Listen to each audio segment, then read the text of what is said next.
Това не е ботаническа градина.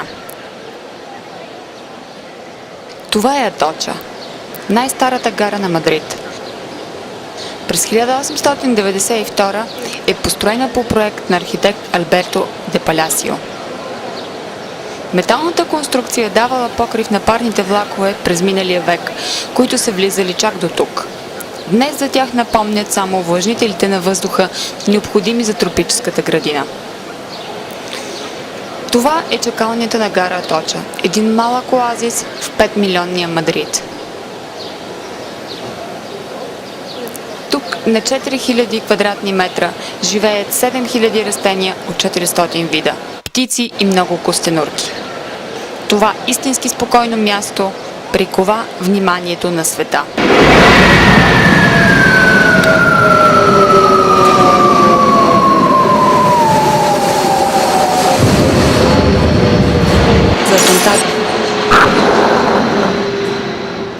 Мадрид осъм в паника. Електронни медии от цял свят излъчват една и съща новина. Атентатите, труповете, очевидците. Има жертви, има много ранени. Точно колко, още никой не знае. Аточа, централната гара на Мадрид, хвърлена в хаос. Всички влакове с направление за и от Мадрид са спрени за едно денонощие. Прекъснати са линии 1, 5 и 9 на метрото. Телефоните, мобилни и стационарни, са блокирани в продължение на половин ден. Всеки се опитва да се свърже с някого и първия въпрос е: жив ли си? Хиляди в този ден не успяват да стигнат до работници места.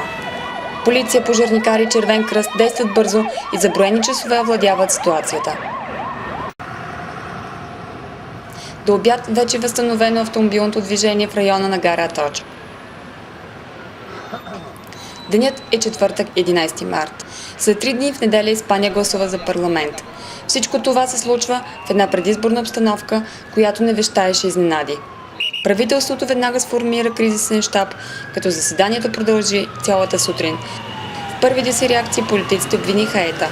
Президентът Хосе Мария Азнар заяви: ЕТА пише последните си страници. Останаха много въпроси.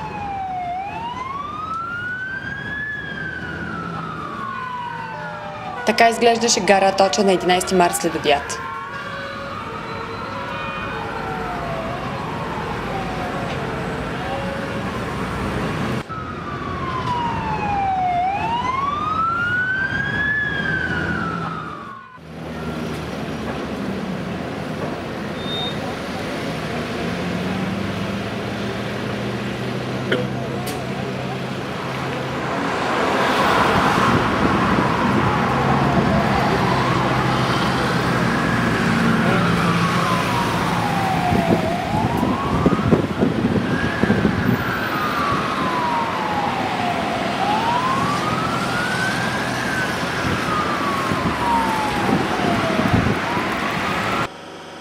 Всичко започва няколко часа по-рано тук, на този перон.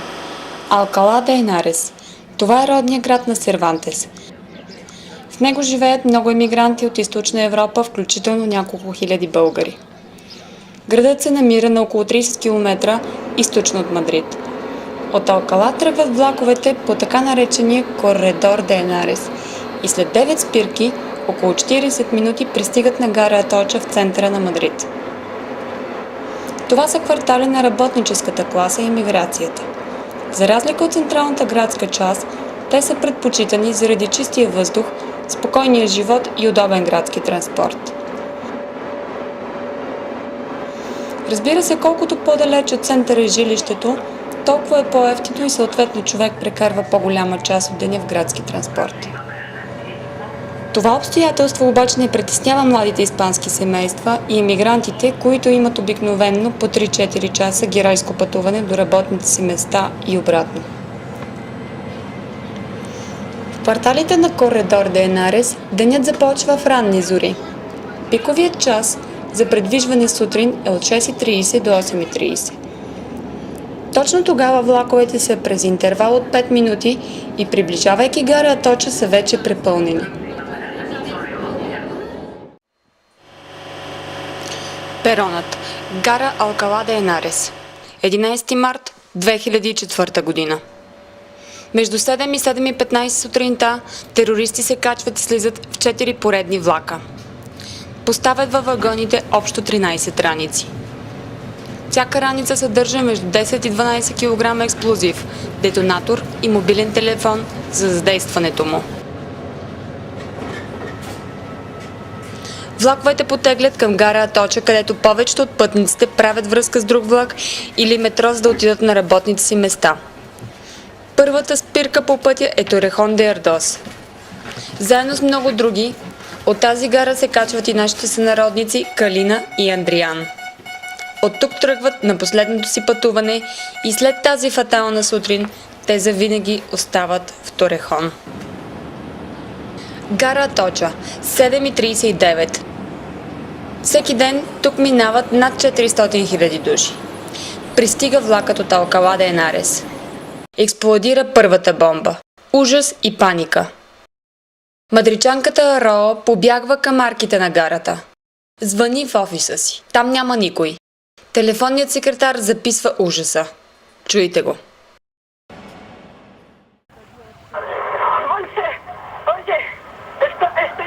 Ha habido una bomba en el tren y hemos tenido...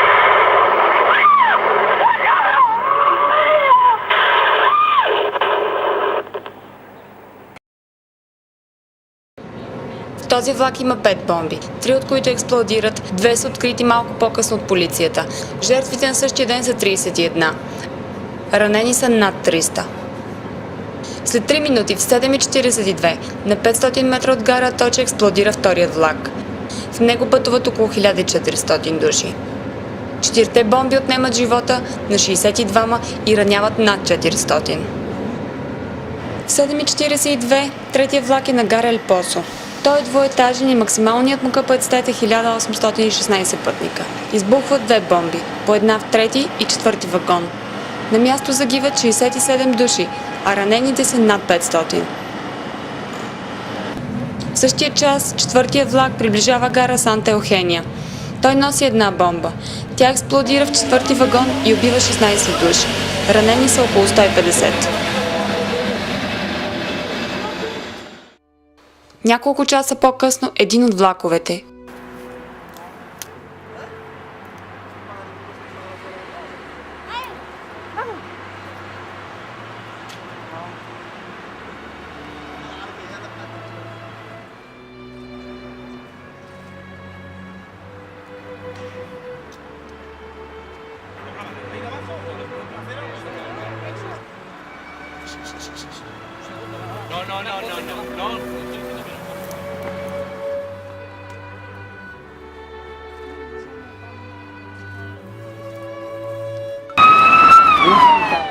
Това е най-кървавият терористичен акт в Испания за всички времена.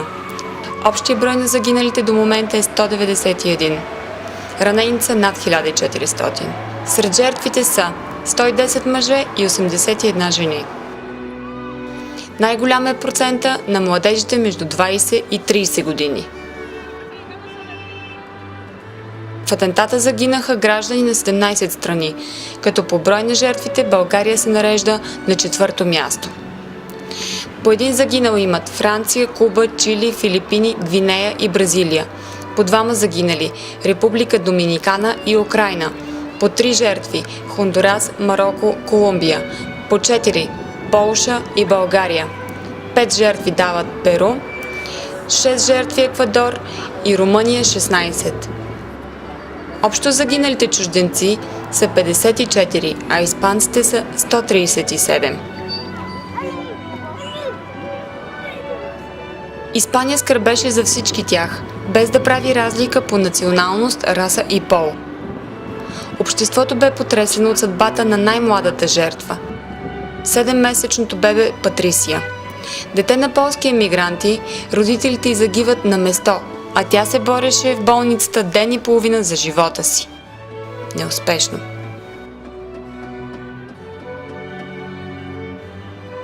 В същото време някъде там живота продължаваше.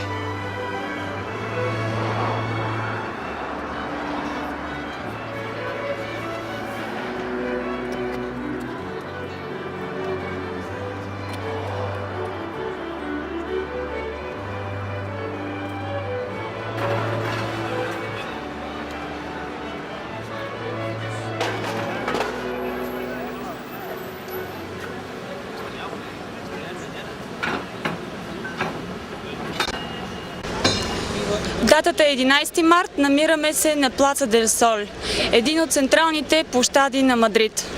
Часът е 15 след обяд, само 7 часа от най-кървавия инцидент, най-кървавия терористичен акт в историята на Испания. Както виждате, тук са се събрали хора вече 4-5 часа и чакат на опашки, за да изразят по свой начин своята солидарност към жертвите от атентата.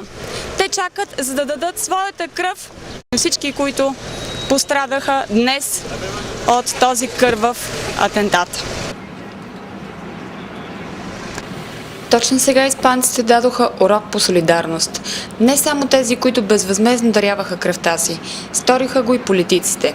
3 дни преди изборите всички партии приключиха предизборните си кампании и призоваха на общ митинг. Стори го и целият испански народ на следващия ден. На 12 март от сутринта заваля дъжд. Топъл и напоителен. Насрочената за 7 вечерта манифестация започна практически доста по-рано. В Мадрид на улицата излязоха 2 милиона и 300 хиляди, половината от жителите на града. Дори осигуреният безплатен транспорт не успя да откара всички желаещи, а дъждът валеше. За пръв път в историята членове на кралско семейство участват в манифестация. Всички бяха заедно ръка за ръка, управляващи и опозиция, испанци и емигранти, бедни и богати. Никой не обвиняваше и никой не съдеше. Заедно вървяха и мълчаха. Мълчаха и страдаха, а небето ги обливаше с топлите си сълзи.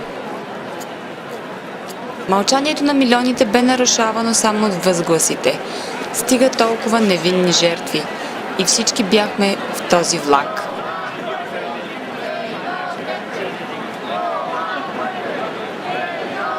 Испанците напомниха, че имат нужда да се чувстват заедно. Те бяха там, за да покажат един на друг колко ги боли и да демонстрират своята единност.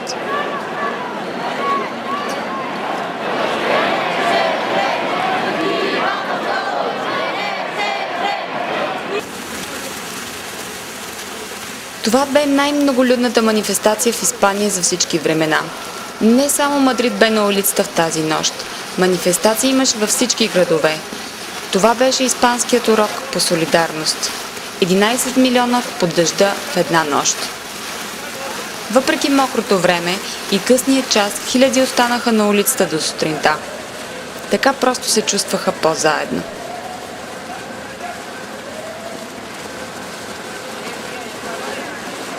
¿Se ha cambiado su vida con los atentados? No, trato de que no cambie.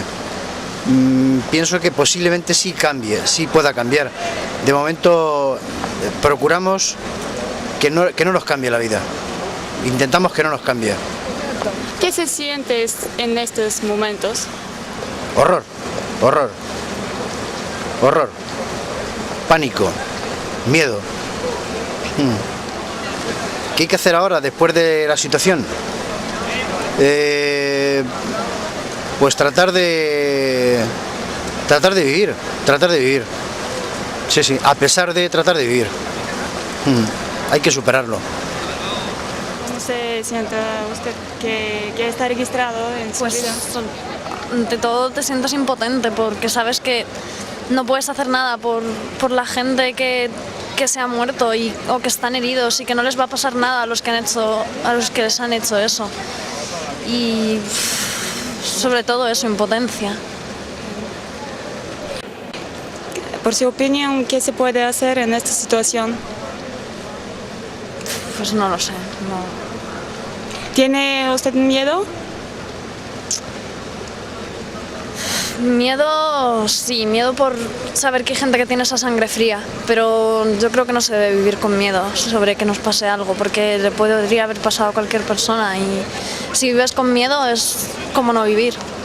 ¿Se va a cambiar algo en su vida personal? No creo. Hay que seguir adelante. Quieras que no. Ok, muchas gracias.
Българската следа ни отведе в редакцията на вестник Нова дума, вестника на българите в Испания. Там се срещнахме с главната редакторка Богдана Мараджийска. Давате много Търсиха ли те българи след 11 марта? Какво беше? Да, понеже моят телефон го имат много хора. Ще започнем. Като редакция на вестника. И като редакция на вестника и на лична основа ми се обаждаха, за да питат: Богдана, има ли българи? Колко са българите? И до четвъртък на обяд мислехме, че няма българи и успокоявахме: за сега няма. Какво направи испанското общество и испанските институции за жертвите от 11? Както испанските институции, така и испанското общество реагира много бързо. Всички бяхме свидетели на една много бърза и много организирана реакция. Наблюдаваше се дори в бара на улицата, дори на колите. Масово поставиха на колите си: не на тероризма, ние сме с вас, пас, мир. На прозорците на стаите, на жилищните сгради, цялото общество реагира по някакъв начин, повече или по-малко. Институциите бяха още по-бързи в това отношение. Те сформираха още на следващия ден безплатни телефони, няколко безплатни телефона, на които всички засегнати пряко или косвено биха могли да се обажат. Веднага се организираха в Мадрид специални офиси, които обслужваха близки на жертвите, пострадали, и специално чужденците без документи още на следващия ден получиха такива. Като съответно тяхните роднини също получиха резиденция, т.е. право на престой и работа в Испания, а те самите получиха директно националност. Просто всички поеха част от проблема. Испанските медии за масова комуникация наблегнаха най-вече на чужденците. Може би една от най-големите трагедии в Испания, заедно с полското бебе, което също потресе испанската общественост. Андриан и Калина трябваше през май месец да отпразнуват сватбата си. Те останаха в Испания, в Торехон де Ардос, и може би са единствените чужденци, останали завинаги в Испания след атентата. Всички останали бяха върнати в страните им по желание на родителите и на близките. Трябва да кажа, че аз прекарах доста време с родителите на Калина. Запознах се с тези на Андриан и те през цялото време бяха придружени от десетки испанци, които по някакъв начин са познавали Калина. Колеги, съседи, най-вече колеги от хотел Мелия Кастеяна, които през цялото това време, седмицата, която трябваше да прекарат тук в Испания преди и след погребението, ги придружаваха и им предоставяха всичко необходимо. Просто една неописуема солидарност от страна на испанската общественост. Галина, hija de Simeón de Bulgaria, también estuvo. Адриан. Преди една година тя се запознава с Адриан и една година живота й протече съвсем щастливо. И ние край нея бяхме щастливи, че тя след 5 години намери щастието си. Ние решихме като родители да не ги разделяме, да оставим тук, макар че е много болно за нас да си оставим детето тук и да заминем в България. Трагедията Калина и Андриан бе отразена във всички национални медии.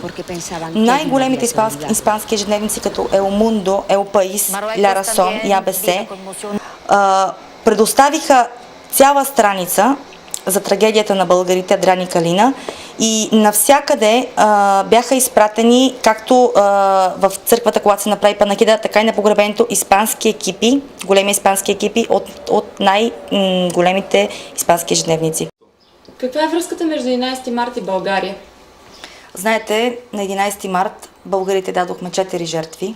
Ние в същото време поляците, които са с пъти повече от нас и имат също 4 жертви, го отразиха като най-голямата трагедия за последните години в Полша. 3-дневен национален траур. За България 3-минутен траур. Всички бяхме шокирани.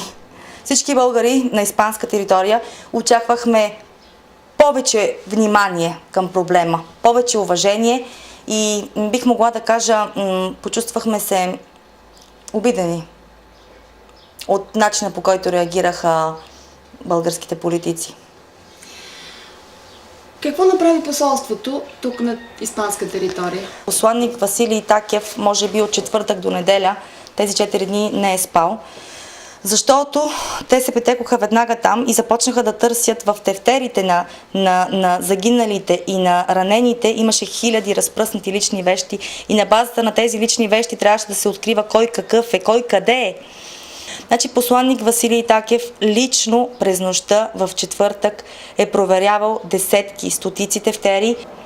Даде ли резултат това търсене? Да, доколкото той ми разказа, една от жертвите е намерена благодарение на това, че той е открил български текстове в един от бележниците. Колко са българите? Като бройка общо в момента ние смятаме, че сме между 80 и 90 хиляди. Общо всички българи на Иберийският полуостров. Колко е първата вълна? Така.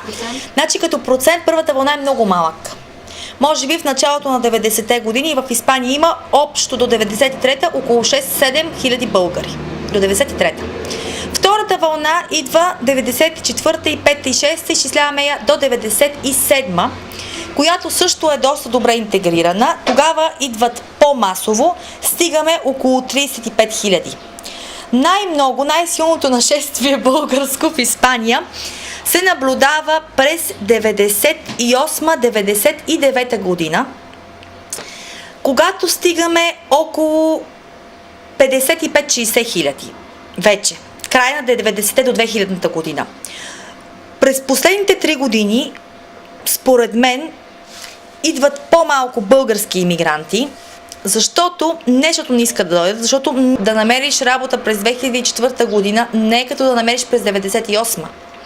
От една страна. От друга страна, да те вземат нелегално на работа сега е много по-опасно, отколкото през 98. Защото последният закон за чужденците в Испания промени отношението към нелегалната имиграция и в момента глобите са до 60 хиляди евро за нелегално нает работник. Кога са дошли тези специално 4 жертви на 11 март?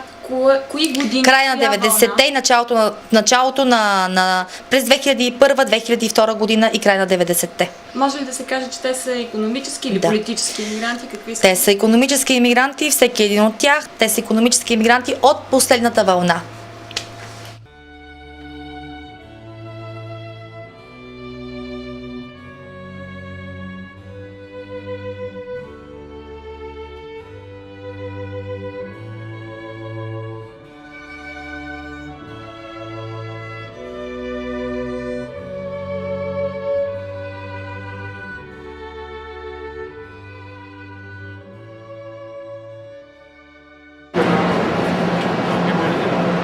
Отново гара Аточо.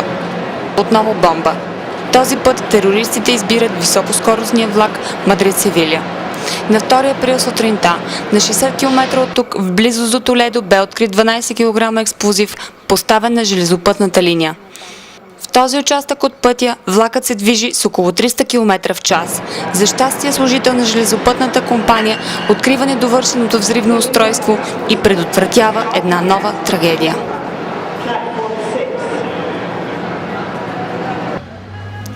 Още на 11 март вечерта се прокрадна съмнението за авторството на атентатите във влаковете. Динамита, който ЕТА използва през последните години, се казва титадун и е френско производство. Докато в този случай бе употребен испанският Гома 2 Еко 2 пъти по-силен.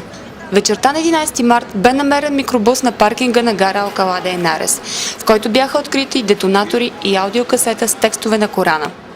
Въпреки новите разкрития и факта, че ЕТА винаги предупреждава, според вътрешния министър Анхел Асебес, основната линия на разследването остава ЕТА.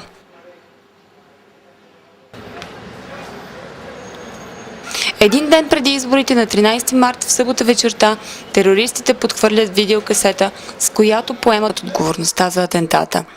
Не остана съмнение, че Мадрид бе жертва на ислямски тероризъм.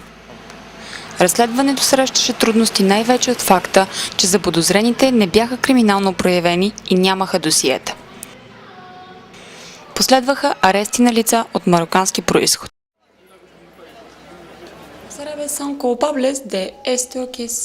Арабите виновни ли са за това, което се случи тези дни в Испания, по ваше лично мнение и по мнението на повечето испанци? Очевидно да. Това е един акт, който не са го направили американците, който не са го направили ЕТА. Въпреки, че много хора мислеха, че е ЕТА, но не са го направили ЕТА. Направи го арабския свят. Това е ясно. Това провокира едно истинско отхвърляне. По-настоящем има достатъчно отхвърляне на арабите, на мароканците. Има наблюдение от страна на полицията преди всичко на мароканци, но и на всички останали. В испанското метро, в мадридското, никога не е имало полиция. По-настоящем има полиция, специални части, има претърсване на раници, един контрол и охрана, които преди не е имало. Испанците в момента водят една много силна кампания по националните медии, с която целят да се преборят с предразсъдъците. Показват араби, които са загинали, показват семейства, арабски семейства, които са пострадали много тежко в болница. Денонощно излъчват кадри най-вече от арабския свят, на загинали, на пострадали араби и на хора, които принадлежат на арабски асоциации, но са против тероризма. Разбира се, те не са терористи, арабите в Испания, за да могат да изкоренят това, може би, временно наседило се чувство на ненавист към чуждото, което ни причинява болка. При ислямския тероризъм лошото е сравнение, например, с тероризма, с който в Испания сме свикнали, както беше ЕТА, или друг вид тероризъм, достатъчно по-лек, по мое мнение и по мнението на който и да е друг, продължава да е тероризъм несъмнено, но се предупреждаваше. Никога не се е убивало такова количество хора. Никога не са били убивани хора от толкова много страни. Хора бедни, в бедни квартали, като Санта Еухения, например. Това е един скромен квартал, в който няма никакъв смисъл. Очевидно е, че този атентат няма никакъв смисъл. Не бих могъл да намеря нещо повече от омразата, бесилието на един народ, една религия, която се намира тотално угнетена. И това са хора, които в по-голямата си част бяха интегрирани в Испания. Тоест, това са имигранти, които са тук от 10 от 15 години с документи, легално пребиваващи. Дори основният виновник за това, Джамал Зогам, който живее в Мадрид, с неговите съседи имаше много интервюта. Той е бил едно нормално момче, който от 15 години е в Испания, говори перфектно испански, интегриран. Другият е образован в Испания с пари на испанското правителство, получил е стипендия от испанското правителство. И казва, самите му родители споделиха пред медиите, че той не е бил религиозен до момента, до който не пътува до Касабланка преди около 5 години и връщайки се затваря в себе си. Получихме много информация. Последния месец на министър Анхел Асебес от правителството на Хосе Мария Азнар беше месецът на неговият месец, така беше наречен от медиите. Защото след това може би трябва да го кажем, нещата никога не са бели или черни. Значи след като спечели Социалистическата партия в Испания и остана един месец управлението в ръцете на Народната партия, те направиха всичко възможно да доведат разследването почти до край, да заловят, вече са 17 заловените, да намерят възможно най-много виновни, смята се, че има 2 или 3, които може би да са виновни индиректно, от идеологическа гледна точка не са заловени, но може би този месец министър Анхел Асебес и всички останали, от които зависеше, направиха всичко възможно, за да свършат работата си до край, ако мога така да го нареша. Въпреки, че знаеха, че свършва и че те си отиват. И оставиха така, първо едно от информационна гледна точка, много добра информационна след изборите, говоря. Всички журналисти имаха достъп до цялата информация. Информационно се задоволи този първоначален глад на обществото от една страна и от друга страна заловиха виновните, имаха няколко линии на разследване, стигнаха почти до край. Просто те свършиха работата си.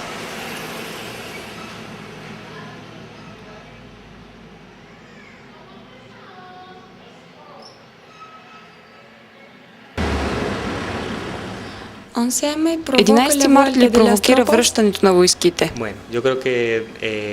Вярвам, че 11 март директно не провокира връщането на войските. Това, което го провокира, което подбуди, преди това бяха многобройните манифестации не на войната. Това, което провокира, е една смяна на правителството.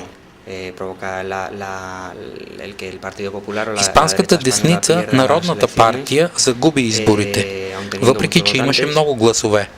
Връщането на войските бе провокирано от едно предизборно обещание на една партия, за която не се мислеше. Аз лично не мислех, че ще спечели.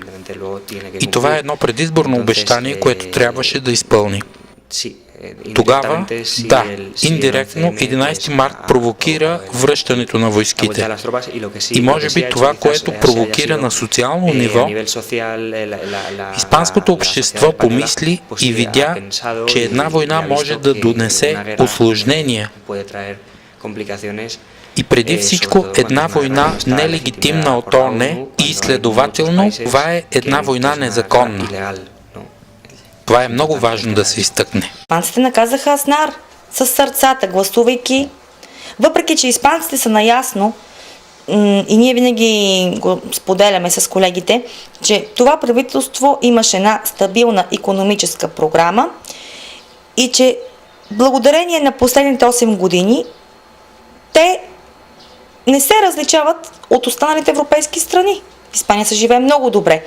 Но въпреки това, тяхната ненавист към такова еднолично решение да се намесим в арабския проблем и да защитим американците, се отрази и те я показаха в деня на изборите. Още в събота беше ясно, че ще загуби Народната партия. Защото испанците бяха по-сърцати от когато и да било. Освен тези солидарности, на нас ни писна.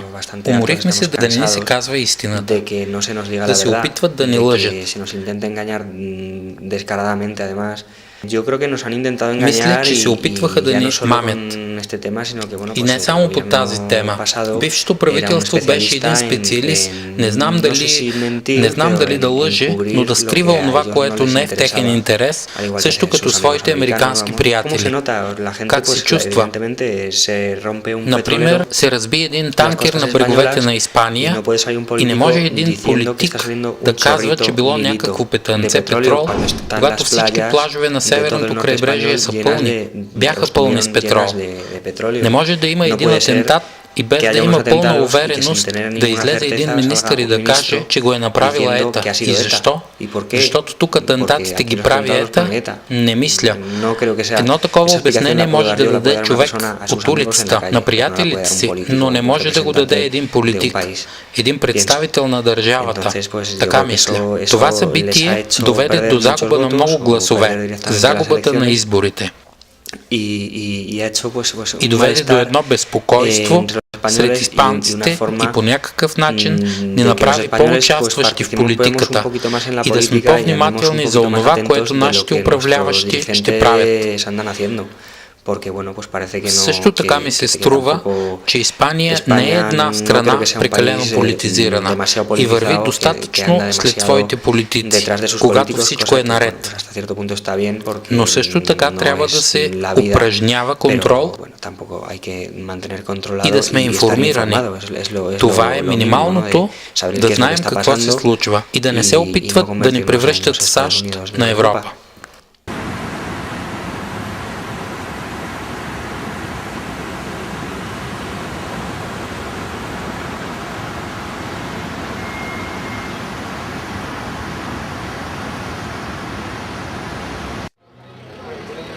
Това не са кадри от Близкия изток. Това е Леганес, един от южните квартали на Мадрид. Южните предградия също са населени от работническата класа и имиграцията. С тази разлика, че на юг имигрантите са предимно от Африка и най-вече от Мароко. Възникнал преди 7 години сред полята на Ля-Манча, този квартал прикова вниманието ни на 3 април 2004. Тук ли живеете? Да, много точно отсреща. Какво се случи вчера? Имаше едно раздвижване, защото са забелязали един отряд на Ал-Кайда и започна да се пълни с полиция, с части за борба с тероризма и всички улици се блокираха. Моята дъщеря и жена ми бяха вкъщи, без да могат да излязат. Аз си дойдох около 8 вечерта и една експлозия се произведе около 9 без 15, 9 без 20 някъде. До сутринта не можех да си отида вкъщи, да видя как са жена ми и дъщеря ми. И така при влизането на спецчастите, терористите се самозревяват и те самите умират. Загива един полицай, 3 са тежко ранени и 6 по-леко. Как се чувствате днес? Днес се чувствам малко замаян, защото трябва да мине малко време. Гледаш много по телевизията, но не може да си представиш, че ще ти се случи на теб така близо. Чувствам малко страх, чувствам едно нещо много странно. Имате ли деца? Имам една дъщеря на 3 години. Страхувате ли се за нея? Страхувам се за нея и за себе си самия.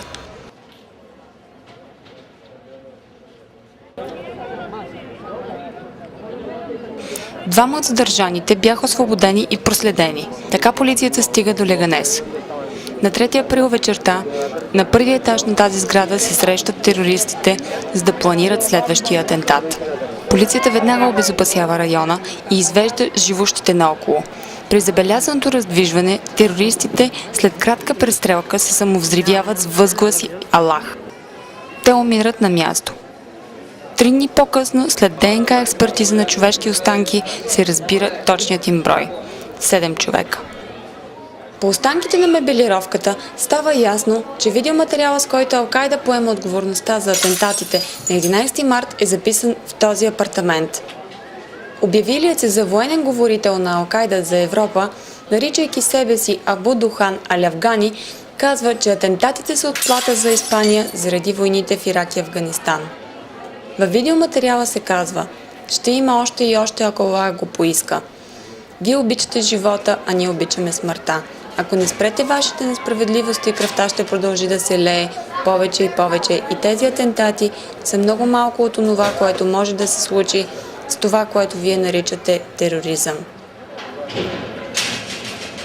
Разследването разкри, че сред самозревилите се в Леганес са физическите извършители на атентатите от 11 март.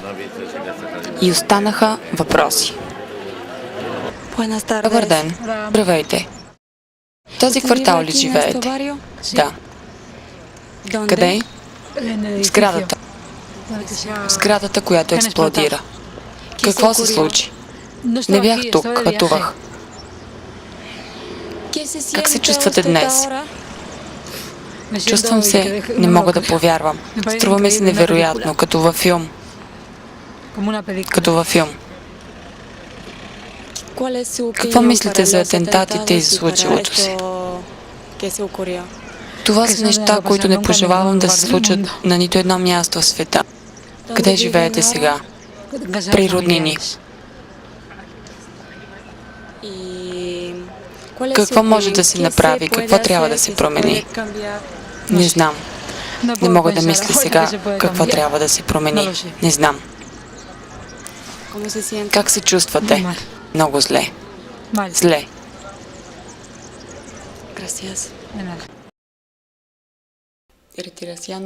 Вярвате ли, че с завръщането на войските в Испания ще се сложи край на атентатите? Аз не зная дали ще се сложи край на тероризма. Това, което зная, е, че войските не трябва да са там. Това е, което продължавам да мисля и няма никакво съмнение. Онова, което Ал-Кайда казва, е, че един от знаковете за да престане да прави атентати в Испания е връщането на войските и да престанат да бродят по арабския свят. Така че, не знам дали, не мога да гарантирам, че ако войските се върнат в Испания, ще означава, че няма да има атентати. Това, което означава е, че ще има по-малка вероятност или по-малко хора несъгласни с правителството. Несъмнено отношенията с Америка ще се влошат много. Де-факто, виждах в американските медии да се наричат страхливци или наричат лъжци испанците. Това са празни думи. Когато там не се казва истината, когато американският народ не знае какво прави неговото правителство и когато погубва живота и религията на хиляди хора, основно араби, което е до някъде политиката на САЩ, да разрушават всичко, което е арабско. В този смисъл в Испания имаме една промяна и ние излязохме от тези действия, в които бяхме въвлечени заедно с Британия и още няколко страни.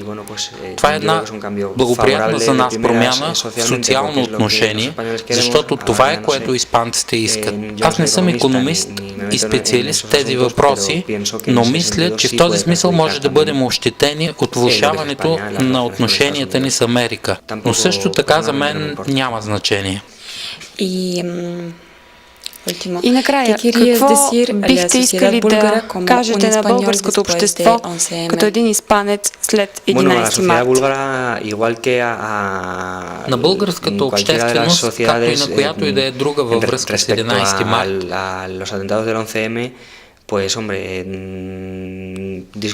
извинение не мога да искам, защото вината не е моя. Имайки в предвид, че това е страната, в която се случи, това е една голяма жестокост, която не се чувствам съучастник.